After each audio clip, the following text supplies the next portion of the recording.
How's your hammer, everybody? I'm PTDevil, and welcome to the pilot episode of my new anime review series, Fill in the Blank. Now you may be wondering why I'm doing this as opposed to PTDevil's Yu-Gi-Oh! Journey. Well, I explained this in a previous video, but to put it frankly, I need to take a break from all things Yu-Gi-Oh! So I can get my mind back into proper order. However, that doesn't mean I can't do any anime review series at all, so I figured I'd try my hand at this one that I came up with while I try to work out my head. Oh, and I also brought Zach with me, too. Hello, yes! Welcome to Fill in the Blank. Quick disclaimer, the only reason why I'm doing this is because Joshua needed a second person to do this, and I'm just trying to be a supportive partner in our platonic relationship. Another little disclaimer, I might be at a slight disadvantage here given my overall lack of anime experience and expertise. Not unlike my lack of experience and expertise in our last Christmas challenge. Go watch it! Actually, that's going to be a big advantage here because what we're doing is we're only looking at the first and last episodes of an anime and looking at them individually to see how well they make a cohesive story on their own without any of the context in between. So therefore, we need to not know how an anime goes in order to make our final judgment. At its core, the challenge is kind of like the anime edition of Mad Libs meets Pictionary, where we're only given the synopses at the beginning and the end, and we have to guess everything in the middle in order to fill in the blank.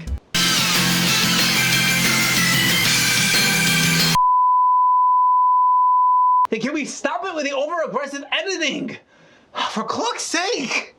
Another way to think about this challenge in a non-violent way is to think that we're tasked with making a sandwich, but we're only given the top and bottom pieces of bread. And we have to guess what all the fillings are without any other information other than the bread. And that creepy Daly guy in the corner that just keeps staring at me because either A, he's just creepy by nature, or B, he's passed out standing up. As we've already made clear by now, we're going to be approaching this from the perspective of one or both of us never having seen the anime before, so we can judge the two separate episodes entirely on their own. Usually it's Zach because I'm the bigger weeb amongst us, but there's still plenty of them out there that I've never seen before either. Obviously, and thankfully for me, the reliability of our guesses is not the core of this challenge. Most of the challenges is kind of this fanatic writing guessing game to see how well animes carry out from beginning to end. And if applicable, we're also going to take a look at manga sources to see how well they get translated into anime adaptations. Or if the manga sources just get stabbed with the spear of Longinus moving at warp 6. So with that in mind, let's finally set aside this long-winded intro and get started on today's topic, Rosario plus Vampire. Published in 2004 in the Weekly Shonen Jump magazine, shortly before said magazine's untimely demise, Rosario plus Vampire was written by Akihisa Ikeda and has gained a moderate amount of success, all things considered. In particular, the female lead, Moka Akashiya, has gained significant popularity among both anime fans and vampire fans alike, even going as far as to be listed as the 40th sexiest vampire of all time. God, I don't want to know who got number one. On a personal level, I absolutely love this series. The story is well-paced, the action is intense, the characters are extremely endearing, and they even manage to slip in a few powerful messages about acceptance and trust that I feel are sorely needed today. Above all else, what I like the most about this series is that while it had all the trappings of a slice-of-life harem manga, the romance itself actually takes a back seat to the more important messages I alluded to earlier, and even when it is in the foreground, there's such a clear favoritism towards Moka that it effectively steers clear of all the cheesy tropes that would otherwise turn readers off of that genre. And then you have the anime. My loathing for this anime cannot be understated. It took a powerful and intimate story about accepting others and overcoming personal demons and hacked away at it to the point that every single message is lost, every development is non-existent, and every trope that the manga so deftly danced around to subvert your expectations, the anime embraced wholeheartedly and at face value. I could go on about this series' flaws for ages, and might do so in a video dedicated to such someday if I felt so inclined, but we're not here to discuss adaptation, or lack thereof in this case. We're here to see if the bookends for this story make sense on their own, so let's do that comparison thing, shall we? Now I'm a little bit scared to anger you. Oh well, here goes nothing. The first episode starts off Okay, is that me still being new to anime and still getting over that weird vibe that anime inexperienced Westerners get when reacting to anime, and I still need to work that on my system with a proper anime education and general Japanese cultural education on the side wouldn't hurt either. I don't know, something strange. Maybe it was the weird timing of the upskirt shot of the girl on the bike at the first provocation, or the way characters were introduced inconsistently, or the music, just something felt wrong. Well, get used to it, because there's a lot more where that came from. The first character we get to meet is Skune Aono, a teenage boy that got into this strange school in the middle of nowhere, within the middle of nowhere. The only reason that he's going to the school in the first place was that his parents had stolen an admission slip from a random passerby. Why did this sound like certain pseudo-recent events? So yeah, Skune gets dropped off in Castlevania apparently, and is making his way through the haunted graveyard that every dark forest has when... Okay, I know I literally just said to get used to this, but really, could there be a more contrived reason to shove more fan service down our throats? I don't care if it's technically book accurate, it's still stupid. Here's what I'm more confused about. Why didn't Skune's spine completely shatter on impact? Somebody's biking at you full speed and T-bones you. It's not exactly like a kiss of life or anything. And if being run over wasn't bad enough?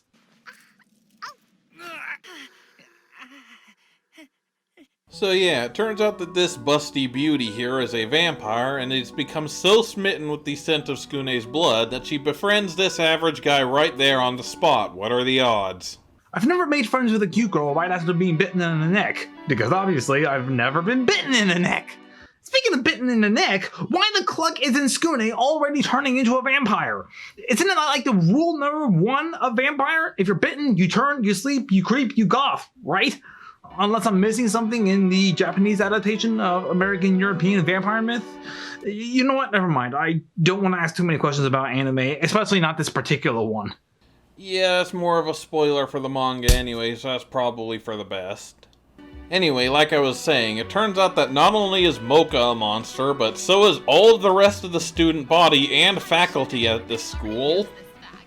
But Yokai is an incredibly unique school, one that's exclusively for monsters.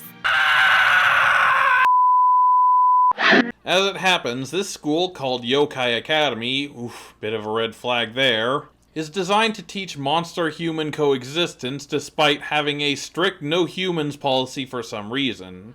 Kinda seems a bit counterintuitive to me, but I suppose there has to be some form of conflict. I guess this means in this school of no slappy, there won't be a need for anyone to get their ass kicked. A few minutes later, someone gets their ass kicked. We don't even get one breath to chill with this, obviously not with Skune having a heart attack, literally being surrounded by monsters that might want to eat him. The teacher's pretty cool though. No exceptions, got it? Then there's the resident prick, the wannabe gangsta, can't prove anything, I'm too small for my own consciousness moron, who is hitting on Mocha way too much for comfort. Enough where she should have already flattened the douche, but that comes later. He then proceeds to immediately hassle the new kid because that's what morons do. Fortunately for literally everyone involved, Mocha is having none of it and runs off with our protagonist and takes him to the cliché confession rooftop, where she then introduces us to her personal Chekhov's gun. Oh come on, who storyboarded this? Russ Meyer? Son of a... Look, there's nothing wrong with the female form, but this constant center stage attention is starting to get really iffy for an anime, and that is saying a lot. I'd be raising the same objections if the camera kept focusing on Skune's junk. I can't even take it off myself. Still not being able to deal with any of this, Skune tries to make a break for it again. This time, he's off the building and into the wood as fast as he can to make it back to the Rocky Horror Picture Show looking bus stop. Mocha tries to convince him to stay, but Skune is getting busy getting caught in the feedback loop of A, wanting to stay at the school with the cute vampire chick, or B, run his ass off by a fear of being trapped in that school of monsters. To make things worse, all this confusion he's in makes him start showing signs of anti-monster bigotry, and probably really insulting Mocha in the process. You need monsters for friends anyway! Judging by the looks of him, he doesn't really seem to know what he's saying in this hyper-adrenaline rush of his as he sprints back into the forest in terror. So he's basically like every shonen protagonist ever. Mocha tries to catch up to him, but unfortunately runs into Saizo first, and since they're technically off school grounds, he decides to take this loophole as an excuse to do whatever he wants and transforms into his monster form to force himself onto her. It looks like he's just about to have his way when... Get the hell away from Yep, the whole buddies fight before the climax cliche lasted all of 30 seconds before it's immediately abandoned like it never happened. Skune tries to be a hero and then gets immediately bitch-slapped into oblivion since he's a human trying to go up against a giant monster from the fiery depths of Satan's anus. I can't imagine what could have gone wrong. But before the orc jock gets the chance to finish the kill, Skune, who I presume was trying to cop a feel, accidentally snaps away Mocha's rosary, which was the only thing on her, in case you've already forgotten that rooftop scene 2 bloody minutes ago that stands between the cutesy version of her and the Yami Yugi total OTK form.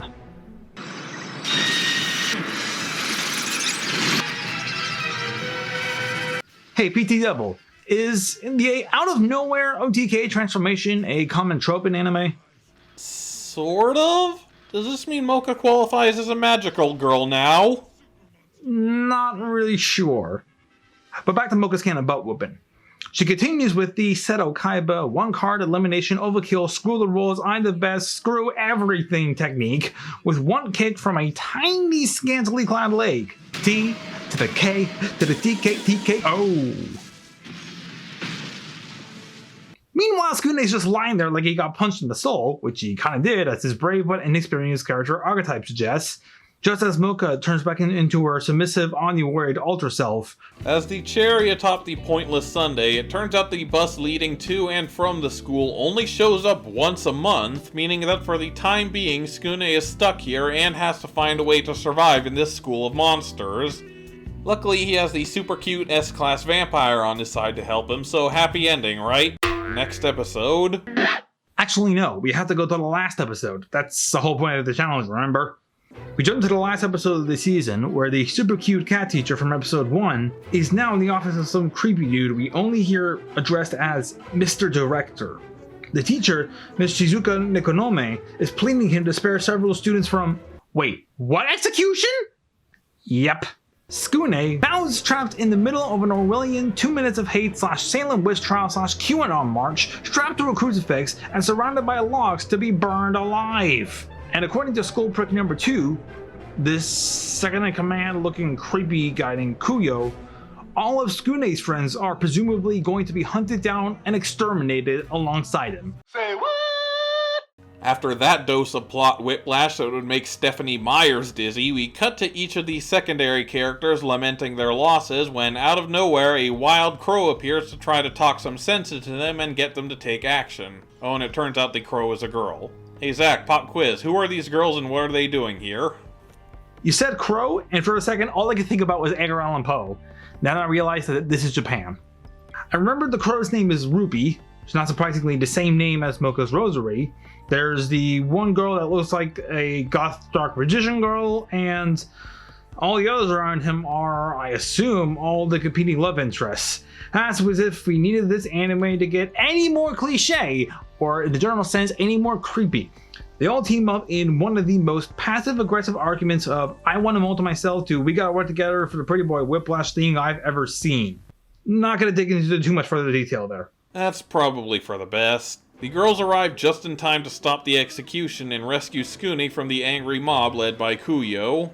I wonder if these students' only authorized textbook is the Malleus Maleficarum.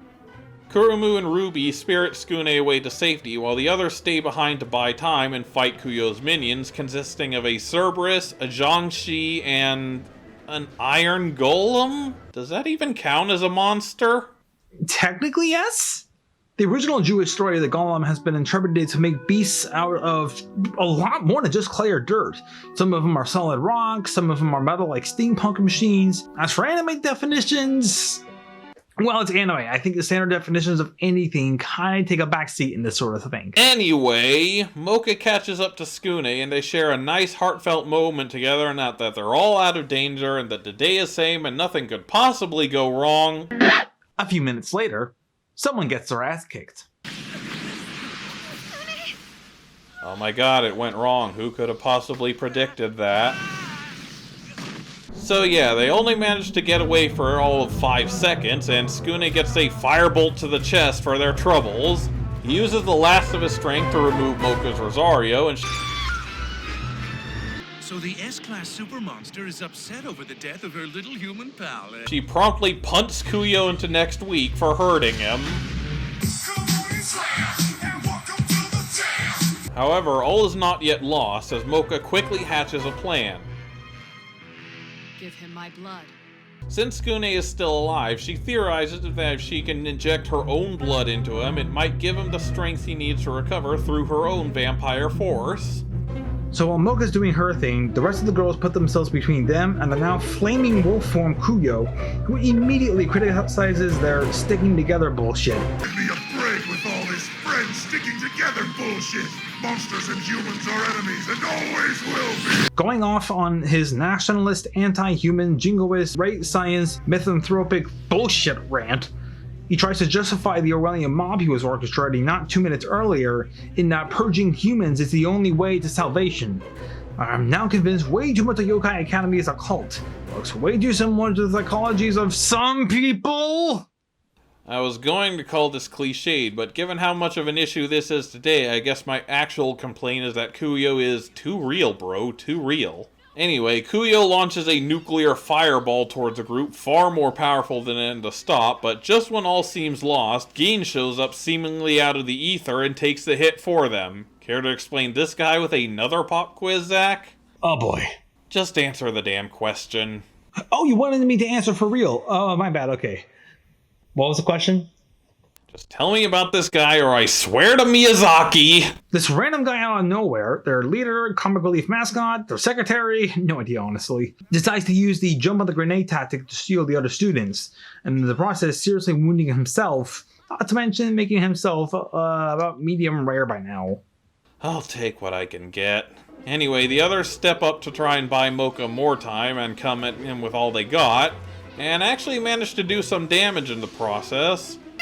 You bastards! I can't believe some weaklings like you actually managed to hurt me! I think he's changing back. But ultimately, Kuyo had another transformation under his belt and quickly overpowered them in the end.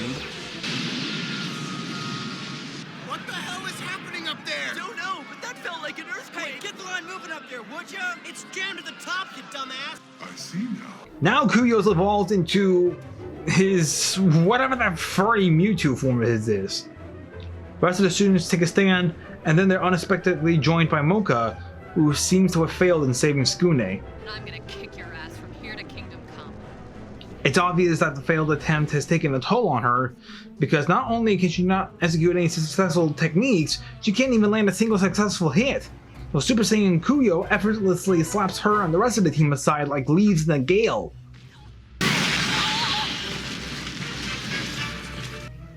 Eyeing them with a perverted gaze, he swings in for the finishing blow which nothing can stop. If you've ever watched anime ever, or have just been keeping score with this episode, you know there's another whiplash coming up. And this time it's Skune, who has recovered thanks to Mocha's blood transfusion in order to teleport him and Mocha both back to safety just in time. Where was that from? Kuyo is understandably shaken by this and attempts to finish them off, but it seems like Gin also got a second wind and grabs him to hold him in place so that Mocha can finish him off for good. Ignoring the fact that she was still too weakened from the blood transfusion and couldn't deal any damage to him just 10 seconds prior.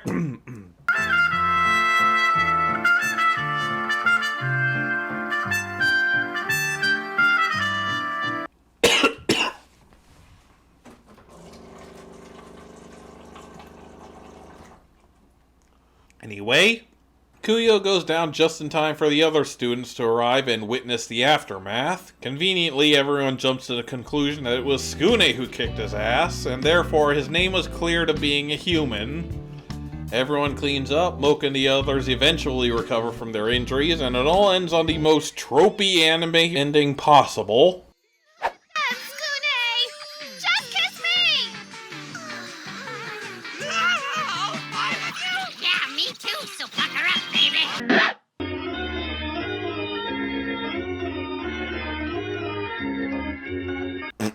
Okay, fine, that was actually a good joke. I'll give you that one, anime. So that does it for the synopsis, and now it's time for the part where we make wild assumptions about everything that happened in between based on what we've already seen. Zach, you want to take this one? Where the clock am I supposed to start? I know the challenge is not about accuracy, but what am I, this? Cluck it all, here goes nothing. So the story is never about Skune or the vampire at all. Newsflash, the real hero is the cat teacher, Miss Shizuka Nekonome. She's a spy sent to the school to make some assessments on human-monster integration and then report her findings back to one Dr. Nanakamoto, aka Professor Rowan, who in turn is cataloging a list of different racial and species integration efforts on a much, much larger scale. Oh, that guy in the alley that dropped the application that Skune's parents borrowed wasn't an accident occurrence. It was another informant of Professor Rowan, who happens to be the former Australian Secretary of State for some weird reason. Is he with the emus? Now this informant has paid off Ruby, the Crow Girl, to spy on an S-class prick Kuyo, who might be a possible lead on anti-human movements. Professor Rowan and the head of the school, the guy we only hear addressed as Mr. Director, have both suspected Kuyo for a while, but decide to employ others in their efforts, including Ruby and Ms. Shizuka, neither of whom know the other is a spy, by the way. And then Mr. Director decides to go to get a third informant, this time Mocha. Mr. Director tells Mocha to, quote, keep an eye on things at the school, quote, and not actually telling Mocha Mr. Director's true intentions, obviously because it's supposed to be a secret operation. In exchange for support for her double idea for a career in chemistry and ballet, Mocha agrees to Mr. Director's request, but she can't rest well with the strangeness in her mind, which is weighing down more on top of the 5 different problems she already has before running into Skune. Literally. Meanwhile, Mrs. Nekonome stumbles upon another plot in the school. It's a secret bidding war on the school's property for it to be paid down for some vaguely described development that sets off some alarm bells for Mrs. Nekonome, who's already under pressure with the first problems, now has to deal with an espionage plot, and the moronic misogynistic jocks both in her class and the school. Although the third problem with the misogynistic jocks kind of works itself out, because in a few weeks the jocks start to disappear, and only a few toes or teeth of them are ever found again. Their disappearances cannot be explained by the monthly bus schedule limitations, sets off a warning bell in Mr. Director's head, who thinks Mrs. Nekonome's cover is compromised. Now obviously the Director suspects Kuyo for the disappearances, but Mr. Director still doesn't have any time to act before Kuyo captures both Skune and Mocha. Kuyo drops dozens of charges of enemies of the school on both of them to work up the mob he has in his sleeve, as well as blaming the student disappearances directly on Skune as justification for the dual execution of being burned alive and crucified at the same time. Kuyo charges Mocha and her newspaper club for spreading quote-unquote fake news of monster-human integration, then proceeds to knock her out with an anti-vampire sedative and locks Mocha away so she can't interfere in Kuyo's madness that's gonna follow. Ruby, meanwhile, having spied on Kuyo for a while now in crow form, manages to find out that 1. Kuyo has way too unhealthy of an obsession with the Malays Maleficarum. 2. The espionage plot that Mrs. Nekonome ran into turns out only to be a cover-up for Kuyo's nationalist psychosis. And 3. Kuyo is about to wage an anti-human war that now has been extra justified with the deaths of the misogynistic students, who Ruby is responsible for because Ruby's the one that ate them. So when Mr. Director gets word of all this, he realizes that the only thing he can do to protect Mocha and Skune at this point is to send Ruby information on a network of underground tunnels to where Mocha and the other students might be trapped. Luckily for Ruby, this information turns out to be true. She finds a massive series of completely unmonitored maintenance hallways that would have made Morris and the Anglin brothers laugh out of their socks. Ruby manages to easily rescue the girls before they all have their passive-aggressive fight, they have their awkward moments, and then they all make a break for the courtyard to save Skune, save Kuyo, and for the love of the anime gods, get this stupid season over with. Too cliche and cringy for an anime even! So, how did I do? Well, you weren't close at all, but you still got more than nothing, so I'd still call it a success. Well, I suppose all that's left now is to answer the overarching question, does this series actually fill in the blank? As much as I hate to give this series any credit, I do have to admit that it does do this job fairly well. What's even more infuriating is that it succeeds in this department not in spite of its poor adaptation, but because of it. If they had stuck to the original manga storyline, they would have had to foreshadow things such as and more importantly. However, with only the first chapter as context, we are left knowing exactly two things. That Skune is a human in a school full of monsters, and if the wrong person finds out about it, he's dead. We start off the final episode with the wrong person finding out about it, and he is about to die, so that's all the context we really need to piece together the rest. Granted, it's not completely without casualty, as we miss out on the character introductions for all of the main cast save for the two leads. However, I still have to give it a pass for this, as A, none of these characters had anything impactful to do in the finale, so they're mostly inconsequential.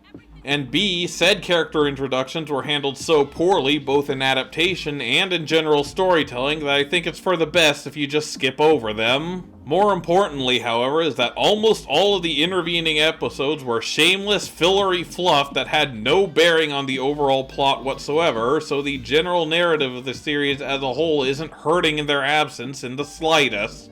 What little story progression that did get missed in the middle can easily be intuited from context clues in the final episode, meaning that they have successfully filled in the blank with this series, and I cannot express how much it pains me to admit this.